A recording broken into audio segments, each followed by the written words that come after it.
Latest medical bulletin কেমন দেখলেন? দেখুন, আপনারা জানেন খগেন মুর্মু আমাদের শঙ্কর ঘোষ একজন এমপি। খগেন মুর্মু তো শুধু এমপি নয়, উনি বিভিন্ন সাংবিধানিক পদে থেকেছেন তার দীর্ঘ রাজনৈতিক জীবনে। এবং শঙ্কর ঘোষ শিলিগুড়ির এমএলএ, প্লাস তিনি আমাদের বিধানসভার চিফ হুইপ সহ বিভিন্ন লোক সেদিন যারা গেছিলেন তারা রাজনৈতিক আক্রমণ, রাজনৈতিক হিংসার শিকার হয়েছে। খগেন মুর্মুর এখানে ফেসিয়াল বোন ভেঙে গেছে, আপনারা জানেন, অনেক ব্লিডিং হয়েছে, সেই ব্লিডিংয়ের ভিডিও আমরা দেখেছি। এবং আমরা দেখেছি যে কিভাবে তাদের উপর রাজনৈতিক আক্রমণ হয়েছিল এবং যারা আক্রমণ করেছে, আমি কথা বললাম খগেন মুর্মুর সাথেও। খগেন মুর্মুবাবু এখনও কথা বলা বারণ, তার কিছুটা অল্প অল্প বলতে পারছেন। শঙ্কর ঘোষের সাথে ডিটেলসে কথা বললাম। যারা আক্রমণ করেছে তারা প্রকাশ্যে বলেছে আমরা দিদির সৈনিক, এখানে বিজেপি কেন আসবে? তো বাবার সম্পত্তি পেয়েছে নাকি পাকিস্তান পেয়েছে ওখানে কি?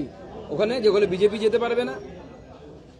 বলে দিতে চাই, যাদের নাম এবং ফটো দেখা গেছে, পুলিশ যদি এদের বিরুদ্ধে ব্যবস্থা না নেয় বিজেপির মতো করে ট্রিটমেন্ট করবে।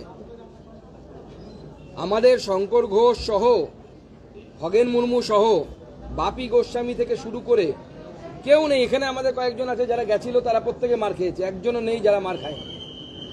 আর মমতা বন্দ্যোপাধ্যায় এখানে এসে নাটক করছেন। উনি রাজ্যের এই অংশে থাকার পরেও একজন সাংসদ যেখানে এইভাবে আক্রমণের শিকার হলেন, এখনো কেউ অ্যারেস্ট হয় না কেন? এরকম অপদার্থ পুলিশ মন্ত্রী থাকার থেকে তাকে বন্যার জলে ফেলে দিলে ভালো হবে। আমার ট্যাক্সের টাকায়, আমাদের ট্যাক্সের টাকায় এই পুলিশদের মাইনে হবে, মমতা বন্দ্যোপাধ্যায়ের মাইনে হবে। মমতা বন্দ্যোপাধ্যায় এসি গাড়িতে চড়বেন আর তিনি আমাদের লোকেদের রক্ত ঝরাবেন, উত্তরবঙ্গের লোকেদের, আদিবাসী লোকেদের রক্ত ঝরাবেন। এটা মেনে নেওয়া যায় না। খগেন মুর্মু শুধু একজন সাংসদ নন, তিনি পশ্চিমবঙ্গের একটি জেনারেল সিট থেকে বিজেপির দেয়া এসটি ক্যান্ডিডেট, তিনি জিতে এসেছেন জেনারেল সিট থেকে।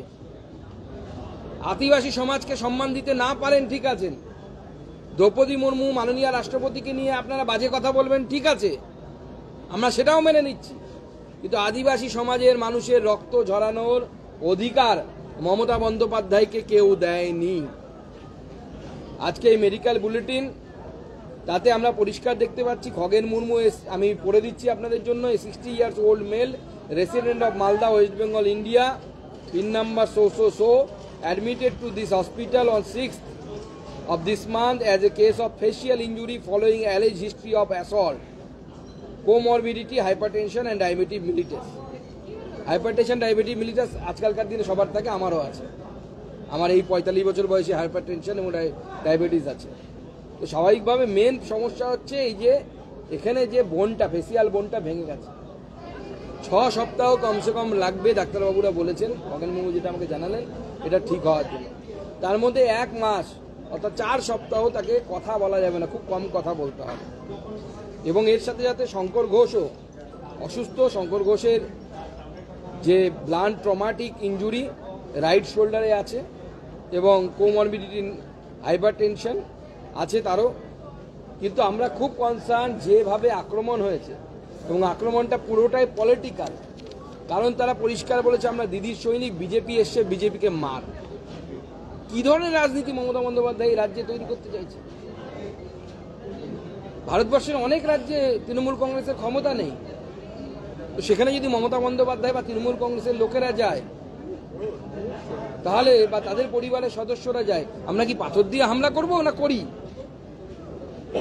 এই যে মানসিকতা, দেশের মধ্যে দেশ বানানোর মানসিকতা, বাংলার মধ্যে পকেটে পকেটে পাকিস্তান বানানোর যে চক্রান্ত মমতা বন্দ্যোপাধ্যায় করছেন, এটা আমরা সহ্য করব না। হয় পুলিশ অ্যারেস্ট করবে, না হলে আমি এখানে বলেছি আমাদের জেলার নেতাদেরকে আমি আগ্রহ প্রকাশ করেছি, তাদেরকে অনুরোধ করেছি প্রত্যেকের ছবি বড় বড় করে টাঙিয়ে পোস্টার লাগাতে শিলিগুড়ির বুকে।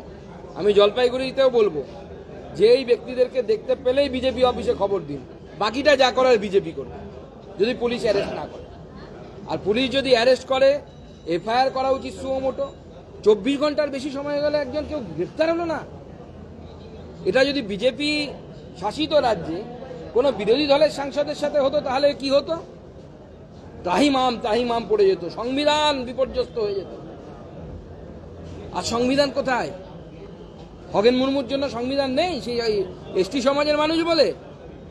খগেন মুর্মুর জন্য পিনাল কোড এখন কাজ করছে না, বা ন্যায় সংহিতা পশ্চিমবঙ্গে কাজ করছে না, খগেন মুর্মু একটি সাঁওতাল সমাজের মানুষ বলে।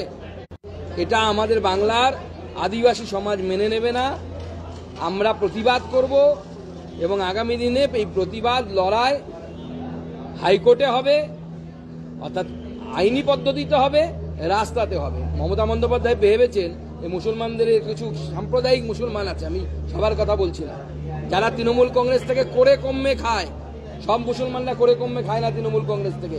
80% মুসলমান যারা, তারা অন্য রাজ্যে পরিযায়ী শ্রমিক হিসেবে খেটে খাচ্ছে। আর 20% মুসলমান আছে যারা তৃণমূল কংগ্রেসে করে কমে খায়।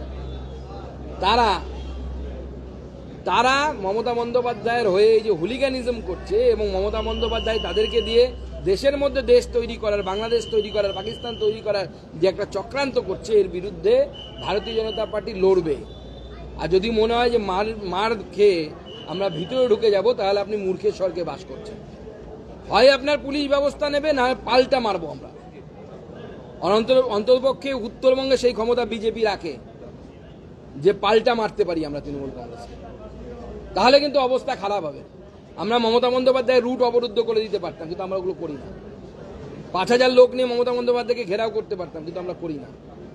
আমরা গণতন্ত্রে বিশ্বাস করি। এখনো সময় আছে, ব্যবস্থা নিন, না হলে কিন্তু আমরা আমাদের মতো ব্যবস্থা নিই।